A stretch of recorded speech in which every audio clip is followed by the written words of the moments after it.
Սիրելի եղբայրներ, քույրեր, եկեք սրտանց ասենք փառք մեր Տիրոջը, որ այսօր կանչել է մեզ,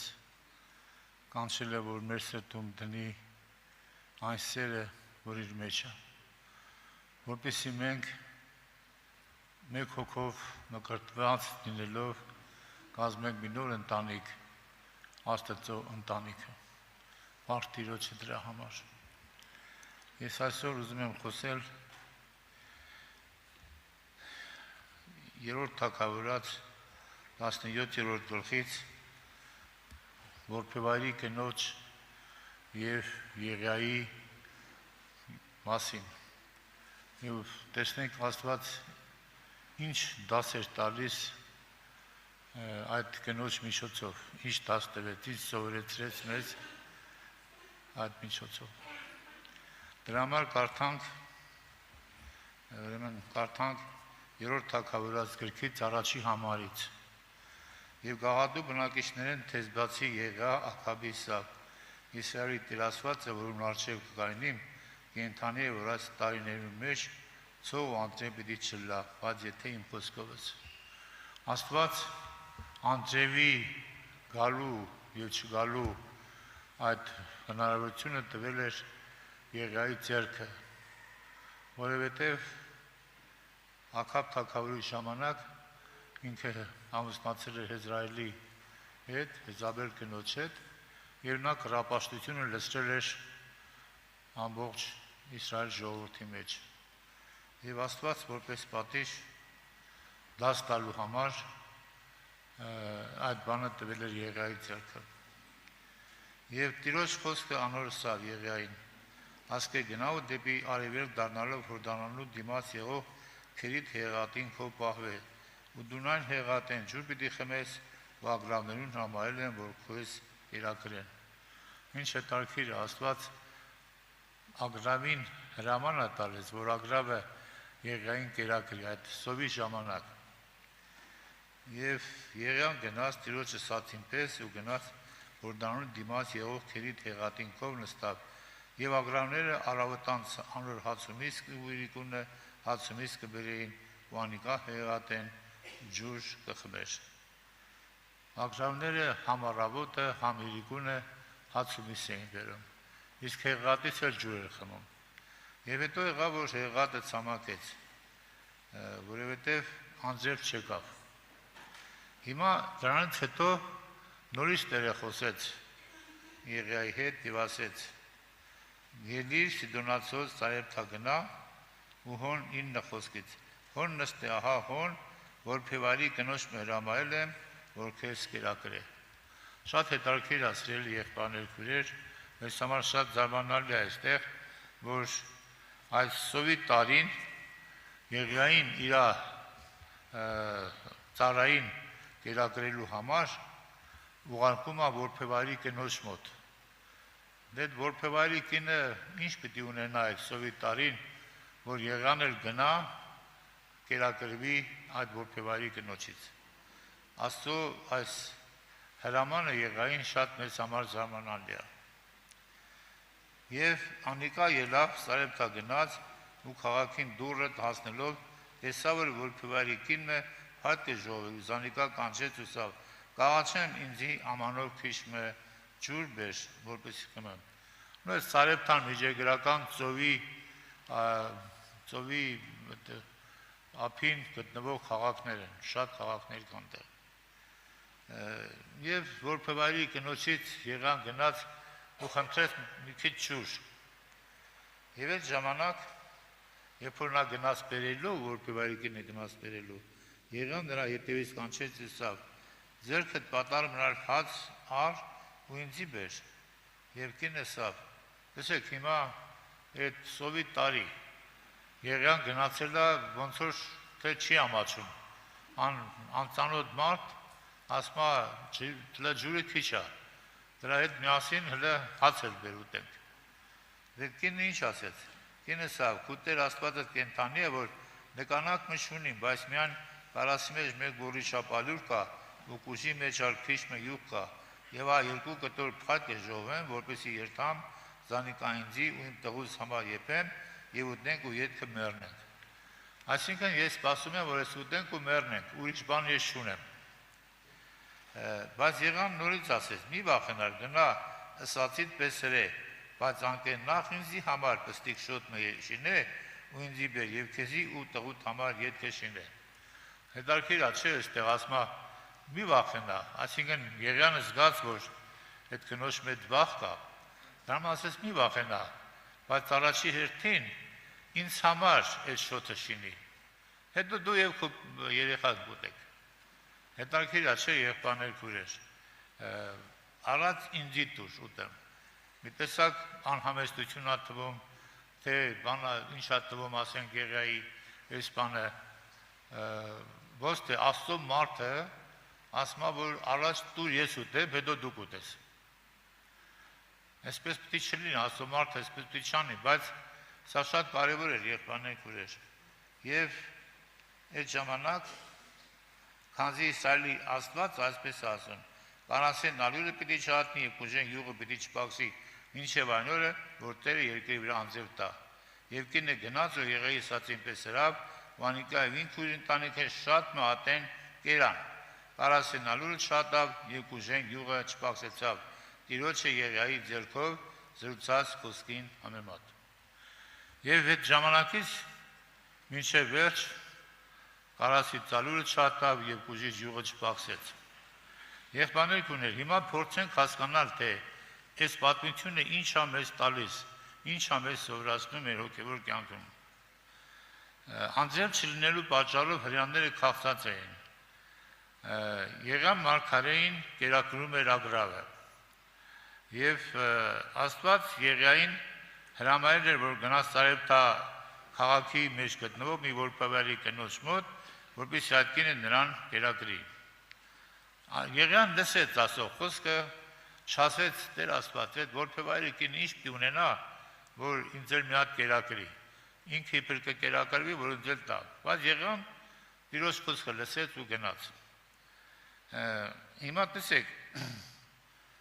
ինչու Աստված Եղիային ուղարկեց Սարեպտա քաղաքի որբևարի կնոջ մոտ, ով ոչինչ չուներ։ Նա պատրաստում էր ընդամենը մի փոքր ալուրից հաց անել, ուտել և մեռնել։ Բայց Աստծո նախախնամությունը հենց հանդես եկավ այդ չորային տարվա, 3 տարի տենց, 3.5 տարի չորային եղավ, հենց այդ չորայինի մեջտեղում Աստծո նախախնամությունը։ Այսինքն մեզ մի շատ կարևոր դաս ա տվել, որն այդ դասը։ Սա առաջինը, որ Աստծուն հնազանդվել է, Աստծուն լսել է, պետք է առաջի տեղում լինի։ Նույնիսկ այն ժամանակ, երբ որ Տերը ուզում է քո վերջի կտոր հացը քեզանից ուզել։ Աստծուն հացը պետք չի, եղբայրներ քույրեր, բոլոր հացի, բոլոր տիեզերքի եղենակ ինքն է, բայց Աստված փորձում է դու արդյոք որքանով ես պատրաստ Աստծու համար տալու քո վերջի կտորը։ Ուրեմն նորից եմ ասում, դասերից մեկը նրանում է կայանում, որ Աստծուն հնազանդվել է, Աստծուն լսել է, պետք է մեր կյանքում լինի առաջի տեղում։ Առաջի տեղում ուրիշ բան չպետք է լինի Աստծուն լսելուց, Աստծուն հնազանդվելուց բացի։ Հիշում եք օրինակի համար Ղուկաս ավետարանի 21-րդ գլխում մենք կարդում ենք, որ ինչպես օրինակ այդ բոլորը երբ որ Հիսուսը հետևում էր Տեով իշխանա գանձանակը ցկում, մի կին եկավ եւ ընդամենը 2 լումա ցկեց։ Երբ Տերը ասեց, այս վերջին այս կինը բոլորից ավելին ցկեց, որտեղ նրանք իրանց ավելցուկներից տվեցին, իսկ այս կինը բոլորը տվեց, իրան ոչինչ չթողեց։ Հիմա սիրելի եղբայրներ քույրեր, շատ կարևոր է հասկանալ մի բան։ Երբ որ մենք Աստծուն տալիս ենք մեր վերջին կոպեկը, վերջին կոպեկն ենք տալիս, մեզի ոչինչ չենք տոնում, եւ մենք այդ ժամանակ միգուցե կարող է տառապենք սովից, հատկապես այդ ժամանակը, որ Տերը ուզում է տեսնել մեզ, հենց այդպես է ուզում տեսնել եւ այդ ժամանակը նախախնամությունը գործում մեր կյանքում։ Այսինքն, երբ որ հնազանդությունը, մեր հնազանդությունը, երբ որ գերազանցում է կյանքն ապահովելու ցանկությունից, չէ՞, այսինքն ամեն մարդ ուզում է իր կյանքը ապահովի, որ ինչ-որ իրան թե սովի ժամանակ, թե պատերազմի ժամանակ, թե ոնց, ինչ որ Իրան մի միջոց է փնտրում, մի ապահովելու համար մի ձև է փնտրում, երբ որ մարդու հնազանդությունը Աստծուն ավելի է լինում, քան կյանքը ապահովելու ցանկությունը, այդ դեպքում Աստված գործի է հասնում, այդ դեպքում որ Աստված գործում է։ Սիրելիներս, դեռ ոչ ոք աստորությունը չի ստացել, եթե նա, ասենք, հուսահատ իրեն սեղմում է և իր ձեռքում վերջի կոպեկը պահում է։ Ասենք, վերջի կոպեկը երբ որ պահում, ասում է, լավ այսքանը տվի, գոնեսի ինձ համար բան լինի, ոնց է վերջի հույսը լինի։ Տեսեք, ես օրինակ բերեմ եղբայրները խոսեցին Աբրահամի, չէ՞։ Աբրահամի կյանքում տեսեք, եղբայրներ քույրեր, երբ որ Աբրահամը եկավ երկու անգամ իհարկե, մեկ Եգիպտոսում, մեկ Գերարայի թագավորի մոտ, երբ որ մենք տեսնում ենք Ծննդոց 20-րդ գլխում, շատ հետաքրքիր է, երբ որ Գերարայի թագավորի մոտ եղավ, եւ Գերարայի թագավորը բանից վերցրեց, որպես կին ունենալու, այդ Սարային երբ որ վերցրեց, Աստված երազում եկավ եւ ասեց նա ամուսին ունի եւ ասեց ես մաքուր սրտով արեցի եւ ասում ինքը չասավ նա իմ եղբայրս է, ես էլ սրտով մաքուր սրտով արեցի։ Հիմա տեսեք, շատ հետաքրքիր է եղբայրներ քույրեր, պարզվում է որ երբ որ Աբրահամը թե Եգիպտոսում եւ թե Գերարի թագավորի մոտ որ ասեց Սարան իմ քույրն է, գիտեք, այս բանը ինքը այդ ժամանակ չորոշեց, որ ասեց Սարան իմ քույրն է, այդ դեռ ինքը տանից դուրս գալուց, երբ որ Աստված կանչեց Աբրահամին, երբ որ Աբրահամը տանից դուրս էր գալու,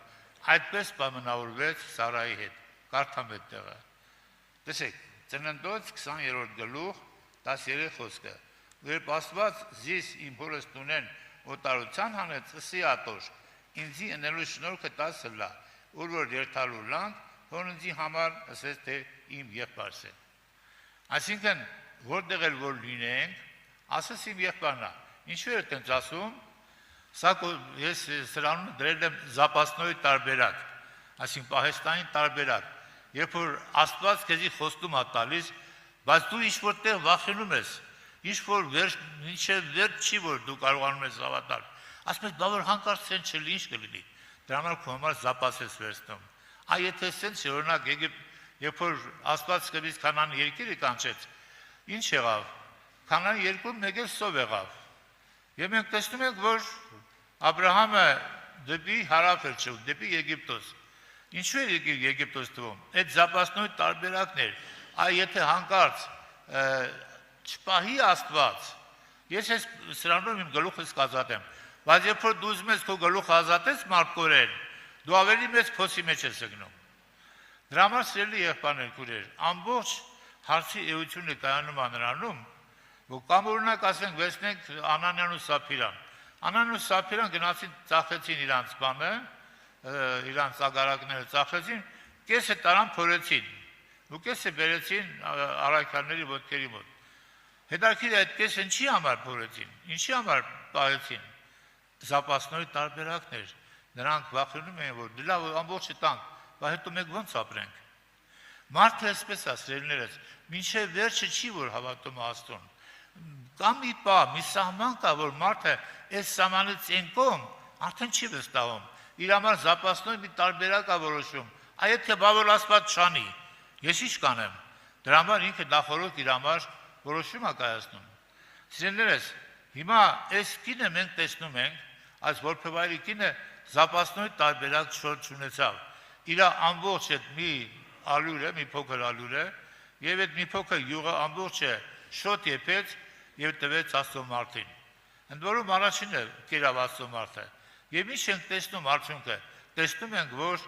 ասма կարասեն ալյուրը չհատավ եւ ուրեմն քուժից յուղը չփակեցավ։ Մինչեւ այն օրը, որ Աստված երկրի վրա անձրև տվեց։ Այսինքն ասելիքից միտքը կայանում է նրանում, եղբայրներ քույրեր, որ մենք Աստծո խոսքին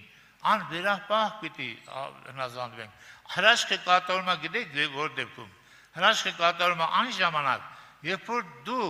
քո մտքի մեջ այլևս չես մտածում, բա որ չեղավ, որ Աստծո խոսքը չեղավ, ես ինչ անեմ։ Այսինքն այդ ժամանակը, որ Աստծո նախախնամությունը վրա է հասնում եւ օգնում է քեզ այդ ժամանակ։ Ուրեմն դրա համար էլ ինչ ասում Մատթեոսի մեջ 6-րդ գլխում։ Ամեն բանից առաջ երկնքի թագավորությունն ու արդարությունը փնտրեցեք, մնացածը ձեզ կտրվի։ Ինչ որ մնացած է, ինչ որ բան է պետք ձեզ, դա կտրվի ձեզ։ Դրա համար սիրելի եղբայրներ, ինչ դաս ենք մենք սովորում այս կնոջ միջոցով։ Այն դասը, որ մենք Աստծուն հնազանդվելու համար չպետք է ինչ-որ մի բան պահենք մեր ներսում, չպետք է ինչ-որ մի բան, թեկուզ մի փոքրիկ բան, օրինակ այդ որբևայրի կինը ոչինչ չպահեց, թեկուզ այն կինը, որ իր բանը կոտրեց, ամանը կոտրեց, անուշահոտությունը տարածվեցավ Մարիամը, ոչինչ չպահեց եղբայրներ, եւ դրա համար Աստծո օրհնության արժանացավ։ Ուրեմն ինչքան հետարքիր է այսպիսի հարց է տան, ինչքան քիչ պետք է մենք մեզ մոտ լինի, որպեսզի մենք դադարենք Աստծուն տալ։ Այսինքն մենք ինչքան պետք է ունենանք,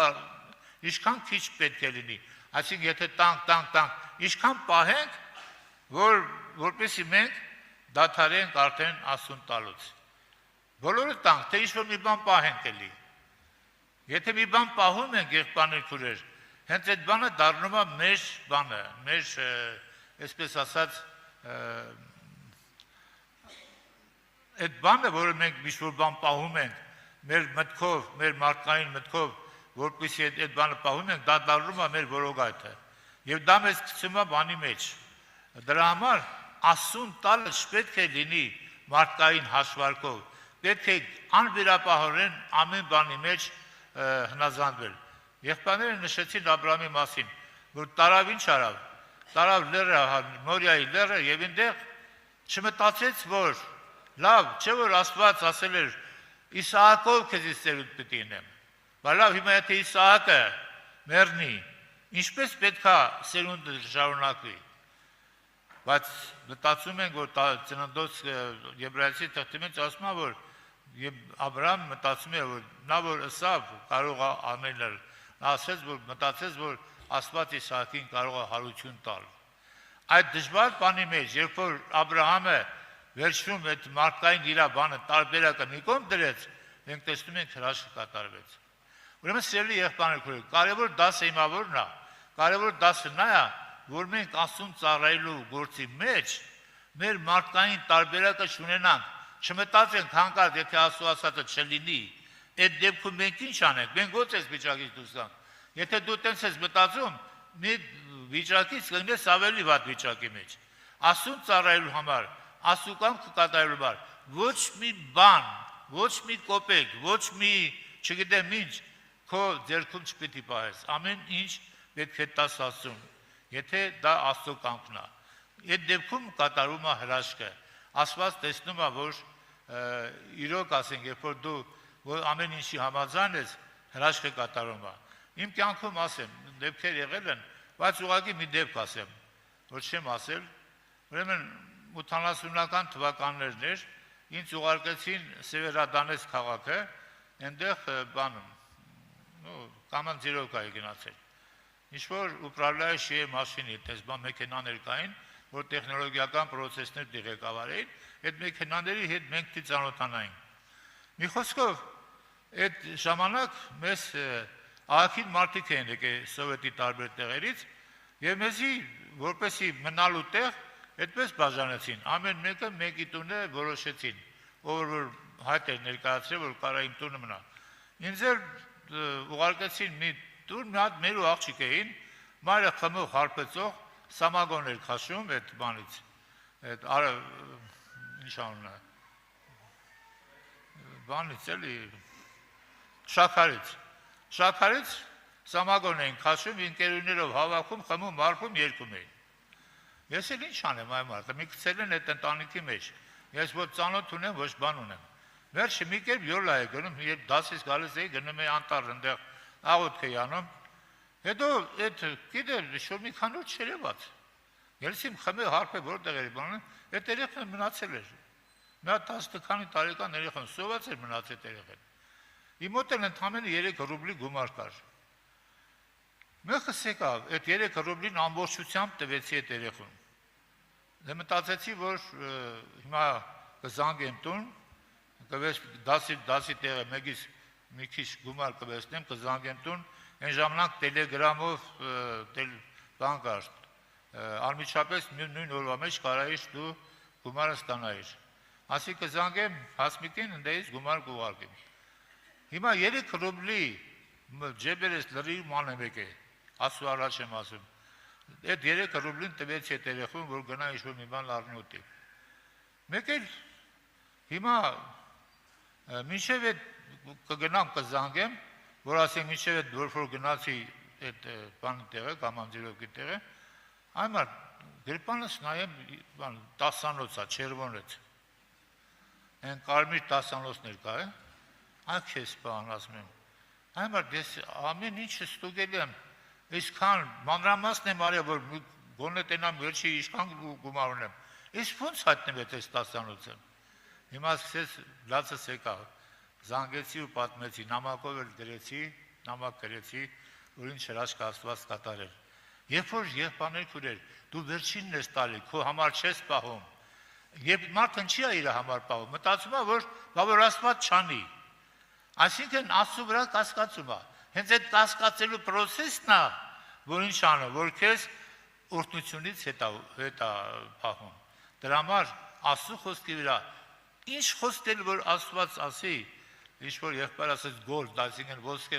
Աստծո բոլոր խոսքերը գոլդ են, ոսկե են։ Ինչ խոսել որ Տերը ուզում ասի, երբեք մի կասկածիր։ Ամեն ինչի վրա կարելի է կասկածել, բայց Աստծո խոսքի վրա երբեք չի կարելի կասկածել։ Պարզապես մենք չենք հասկանում տվյալ իրադրության մեջ։ Գալիս է վիճակը, նոր Աստված մեզ հասկացնում է։ Թող Տերը օրհնի, սիրելի եղբայրներ, քույրեր, ասենք փառք Տիրոջը։ Եվ սովորենք այս դասը, որ զապասնոյ տարբերակ չպահենք մեզ համար, որ ասենք, եթե Աստված չանի, այս այդ տակից ես դուրս կգամ։ Դու չես կարա տակից դուրս գալ։ Կգնես ավելի ինչի մեջ, ավելի մի փոսից դուրս կգաս, բայց ավելի մեծ փոսի մեջ կգնես։ Թող Տիրոջ անունը փառավորվի, ամեն։ Կանգնենք աղոթքի։